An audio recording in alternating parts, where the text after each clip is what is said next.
Hi and welcome to the North Somerset Educational Psychology Service Training Library. Today we're introducing the EBSA Pathway for schools and colleges. The pathway is a tool which helps us take a step-by-step approach to supporting young people with EBSA. This involves assessing their unmet needs, setting personalised targets, taking action, and reviewing progress towards the targets.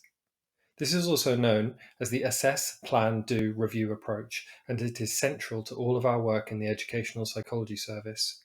And let's start by clarifying that EBSA stands for Emotionally Based School Avoidance. It's also sometimes referred to as Emotionally Based School Non-Attendance.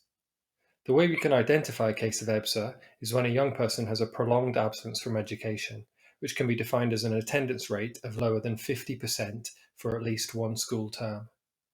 EBSA is not truanting, bunking off, or skiving. It's when young people are avoiding school for emotional well-being or mental health reasons. And the evidence shows that in these cases, the old-fashioned model of punishments and fines does not have a positive effect on attendance. Worryingly, it is well established that declining attendance correlates strongly with declining qualification levels. And students with EBSA levels of attendance, i.e. below 50% during years 10 and 11, have just a 10% chance of passing 5 GCSEs. But of course, it's not just exam results that are affected by low attendance.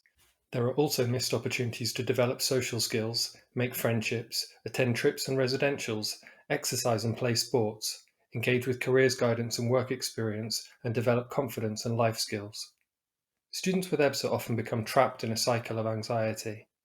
They avoid a stressful situation, i.e. coming to school, which gives them short-term relief from stress, but this makes it even harder to face school and return to school routines, which causes more anxiety, leading to more avoidance, and so on. And this is why EBSA can become such a deeply entrenched and complex problem. The Educational Psychology Service have developed some key principles for supporting schools and colleges who are trying to support young people with EBSA, which are keeping information for schools and colleges as brief and relevant as possible, and making our tools as practical and useful as possible, and learning from the evidence about EBSA and experiences of young people and professionals. We know how busy education professionals are, especially SENCOs, and we have designed the pathway with you in mind. The EBSA pathway is based on the idea of a pyramid of student needs which need to be met in an evidence-based order, starting with the bottom layer, the foundation, I have a voice. The process of using the pathway starts with gaining the student's individual voice, then showing them that we are listening, helping them develop relationships at school, giving them opportunities to succeed and join in, providing safe spaces, teaching them coping skills, and helping them identify goals for the future.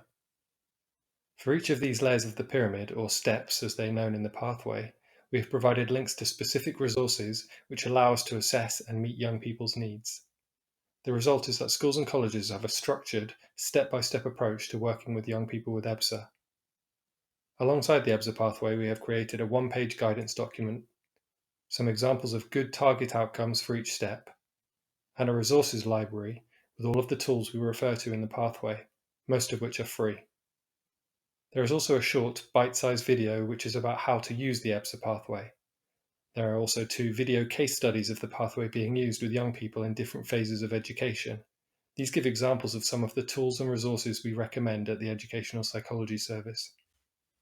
In summary, the EBSA pathway helps us meet young people's emotional needs in an evidence-based order, set relevant targets, gather useful information, record the actions we take, and move on to the next logical step, and create evidence of the first steps of a graduated response to a special educational need.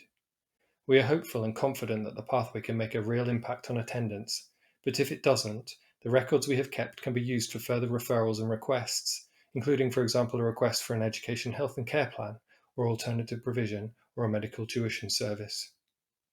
Thanks for watching this video. The pathway and all associated documents and videos have been sent to school and college SENCOs in September 2024. To access them directly, please visit the Educational Psychology Service Resources Library and Training Library, both of which can be found on the North Somerset Council website and/or by searching on your favourite search engine.